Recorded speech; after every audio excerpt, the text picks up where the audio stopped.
the desensitizing with the skip string, and we will see how he does there, if he remembers this or not. So just go ahead and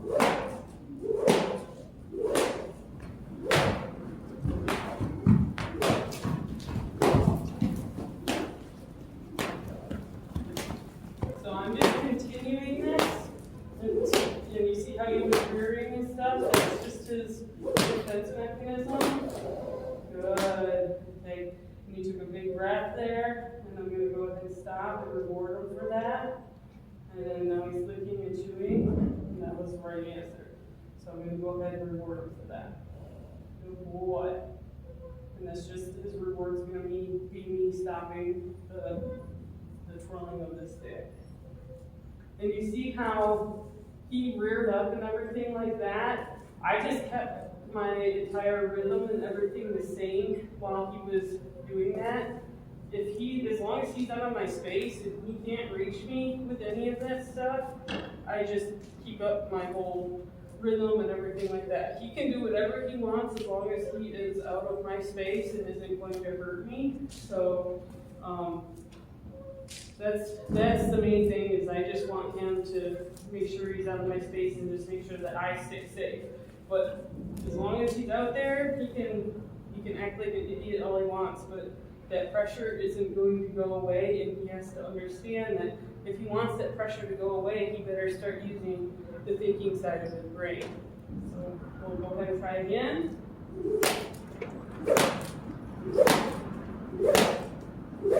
I'm going to look for any signs of relaxing, or that he's just not moving his feet for 10 seconds. All right, good. So we go ahead and desensitize them here. Now, I always would desensitize your horse, like, towards the beginning of your lessons. Whether or not you want to desensitize them before you do any of the yielding of the hindquarters or forequarters, you can.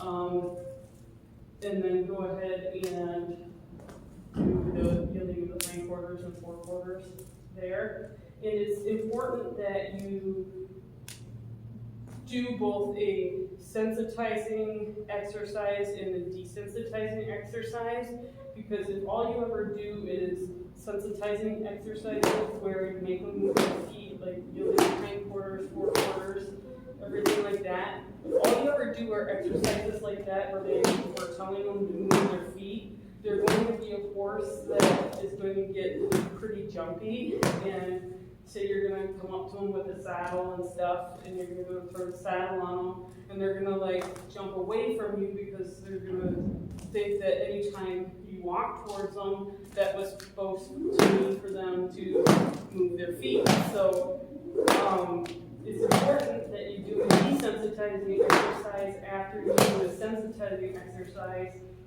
to make sure you get an even horse. Otherwise, you will get either a really jumpy horse because it always thinks it's supposed to be moving its feet anytime it's around you, or if you do too many desensitizing exercises, you'll have a really lazy horse that doesn't want to move at all. So you got to make sure that you even out the exercises that you do. I'll do it one more time. And usually kind of for my warm-up, I'll do at least 4 sets of these on each side. So your arm is going to get very strong very quickly.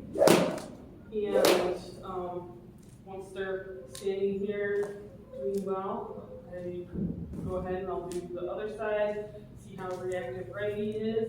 It seems like it doesn't take long for lefty to come around and remember that he was supposed to just stand here and stay calm. But he's definitely a lot calmer now than he was at the beginning, even the second time I started this. Yep, you see how righty went ahead and raised her head there, his head there. So he's not 100% comfortable with it, but he's letting me go. Alright, so I'm going to reward him because he stayed there and didn't move. Well, he moved his head up, but that was it. But his feet didn't move, I guess I should say. And that's what we're looking for, is that his feet didn't move, because we want him to know that running away is not an option, that they have to stand there and just kind of accept things, and to look to me for guidance as far as anything that scares them. We want them to use the thinking side of the brain, and we want them to look to us to see if that's something that they should be worried about and react to or not. So as long as my body language is nice and calm and relaxed and everything, his body language should be nice, calm, and relaxed. So we need to portray that between each other. He needs to look to me for that direction. So if a horse ever gets spooked or anything like that, I don't get mad at them for spooking. What I don't like is when horses take matters into their own hands and they spook and they turn around and they try to bolt or run off or something along those lines. But if they were to just kind of jump and stand in their same spot and then look to me for direction, that's exactly what we're trying to teach them to do, is to go ahead and look to us for direction and not just take matters into their own hands and just start running away from things. Alright, the last of the set here. Doing good. Alright. With kindness, he's doing good. He's got a couple spots here where he's kind of twitching. Probably can't see it on that side, but I'm just gonna kind of keep flicking him at that area until he stops. I do his legs, do his flank, everything like that. So he went from a rearing mess over here, where he even went off camera a little bit, to standing here and not really making much of it. So this I never practiced with him, and we'll see how he does. But I'm going to go ahead and take the stick and string, and I'm going to go over his head with it. A lot of times horses hate stuff going over top of their head, so this kind of desensitizes them from that as well. So I'm going to go ahead and just do the X pattern over here and see what he does. Very good.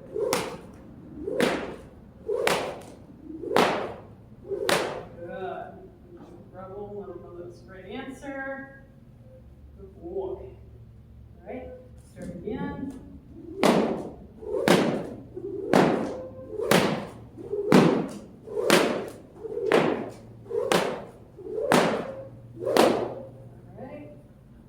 Halfway done with this series. You gotta do it 4 times.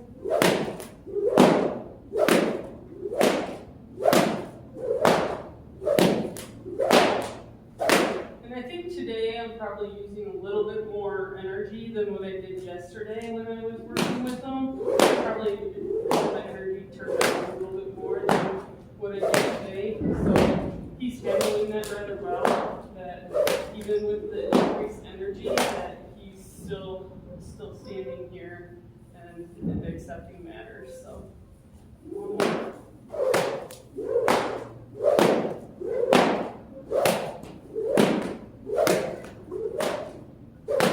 he's got his total focus on what I'm going to be asking him to do. So I really like that, and I really appreciate that from him. So the next thing I'm going to do is see if he remembers about lowering his head from the halter. So I'm going to ask him. Very good. That was really good there. Ask once more. Good. Make sure it wasn't a fluke. That's again. Very nice. Good boy. Good. All right. So let's see how he does with the other one. We kind of worked at the tapping above his head there, see if he's connected the tapping above his head to being able to mean that we want him to lower it. And I think last time we only worked on this right, was it the right side? No, I think it was the left side. So let's go ahead and make sure that we stick with the same horse. We're working with the same horse instead of starting over with a new one. Good.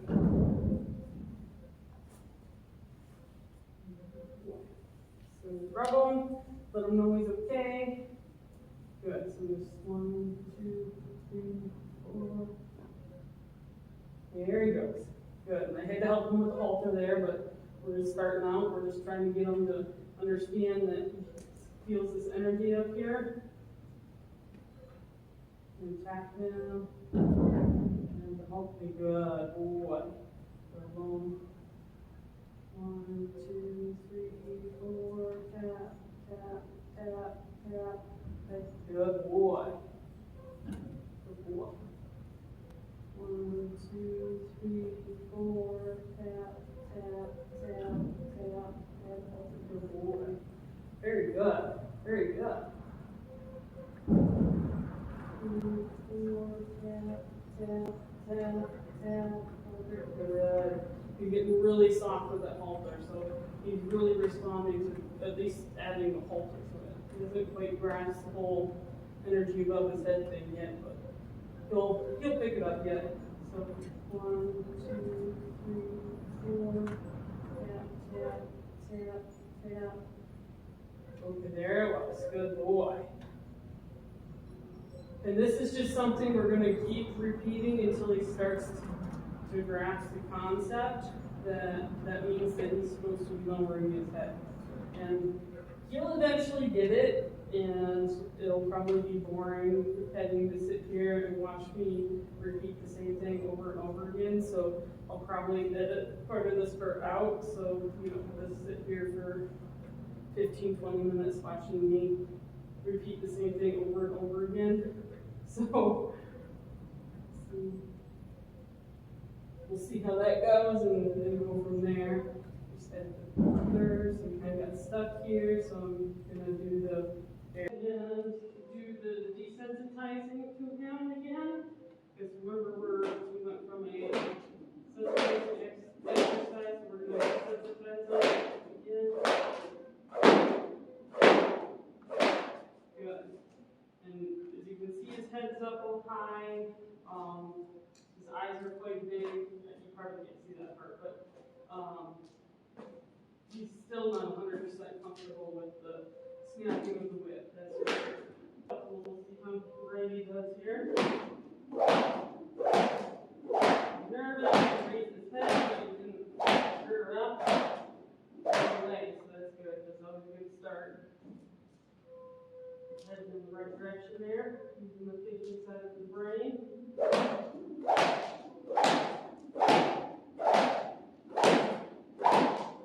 And he's going to be a horse that I'm going to do a lot of desensitizing to, and do a lot of things I can to try and scare him.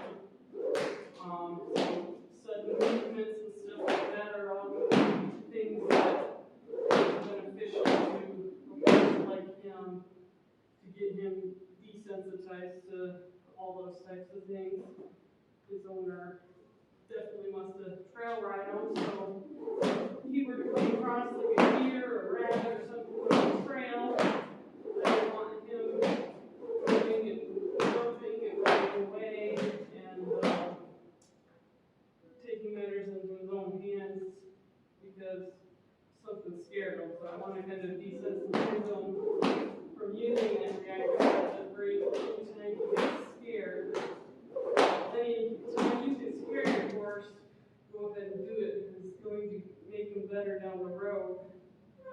And keep doing it until they stop responding.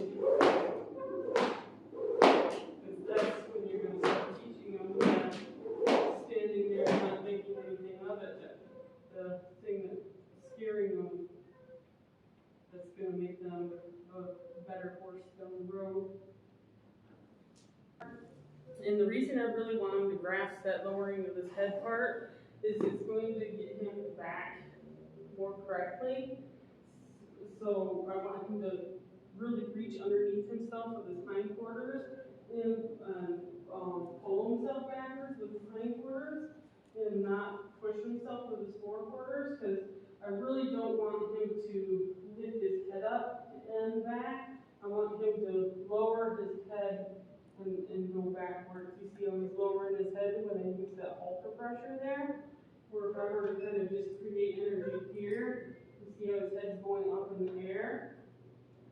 So I just want to teach him that from the very get-go that when I ask you to back, I want you to lower your head and give just like you would when you're doing the using a rein. So I want him to lower his head, give.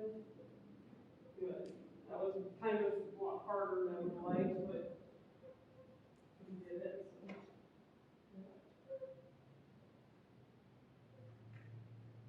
Good boy. Alright.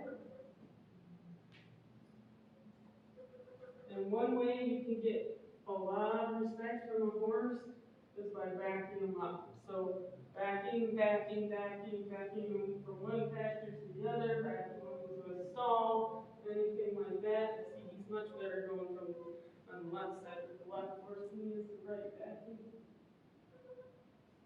A little bit stickier here. So he kind of bumps his nose a little bit. It's harder to have him push on him with that driving pressure than that direct pressure, steady pressure. Good. And I'm just asking him for more of a speed to his feet. I want him to really grasp the concept that when I tell you to move your feet, I really want you to move them and put effort into it. So you did pretty good there.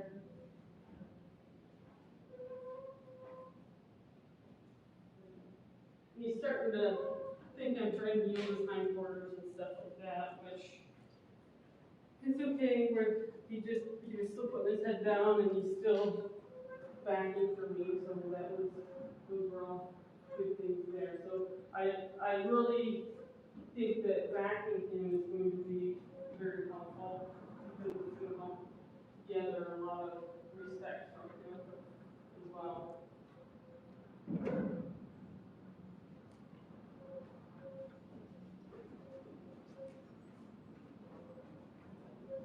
Then watch. I'm gonna put my